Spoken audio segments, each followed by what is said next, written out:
আপনাদেরকে অবশ্যই আমি সেটি ভিডিওর মাধ্যমে দেখাবো। কৃষিকাজ এবং পশুপালনের সমস্ত কাজকাম সে সন্তুষ্ট থাকতে হলো আমি আগামী দিনে আমরা পশুপালনের পাশাপাশি পুকুরে মাছ ছাড়ার দিকেও নজর দিচ্ছি। খুব দ্রুতভাবে আমি আমার কৃষিকাজ এবং পশুপালনের সমস্ত কাজকাম সেরে আমি ভাবছিলাম আজকে আমি একটু রেস্ট করব। কিন্তু যে এই মুহূর্তে দেখলাম আমার কাজকাম সমস্ত শেষ হয়ে গেছে, এবার আমি আমার রেস্ট করার জন্য প্ল্যানিং শুরু করছি। হঠাৎ সেই মুহূর্তে আমাদের প্ল্যানিং হলো যে না, আজকে আমরা মাছ ধরতে যাব।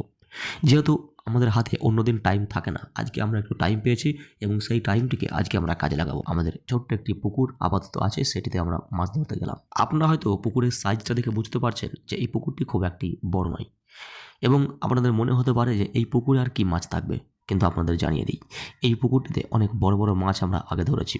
কিন্তু আজকে আমাদের মেন টার্গেট ছিল আমরা কিছু চুনো মাছ ধরবো। তারপরেও আমাদের আরও একটু প্ল্যান ছিল যদি বড় দু একটা মাছ পাই সেটিকেও কিন্তু আমরা ধরবো।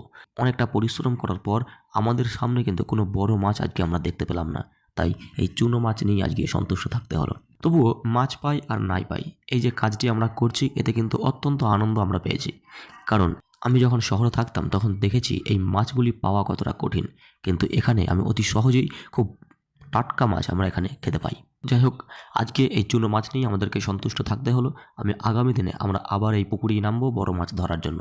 এছাড়াও আরও দুটি বড় পুকুর আমাদের রয়েছে যেখানে আমরা পরবর্তীকালে মাছ ধরবো এবং সেই ভিডিও আপনাদেরকে আমি শেয়ার করব। বর্তমানে আমরা কৃষিকাজ ও পশুপালনের পাশাপাশি পুকুরের মাছ ছাড়ার দিকেও নজর দিচ্ছি। ইতিমধ্যে দুটি পুকুরে আমরা মাছ ছেড়েছি। সেই মাছগুলি এখন বড় না হয় আমরা সেখানে মাছ ধরতে পারছি না। যে মুহূর্তে আমরা মাছগুলি ধরবো আপনাদেরকে অবশ্যই আমি সেটি ভিডিওর মাধ্যমে দেখাবো।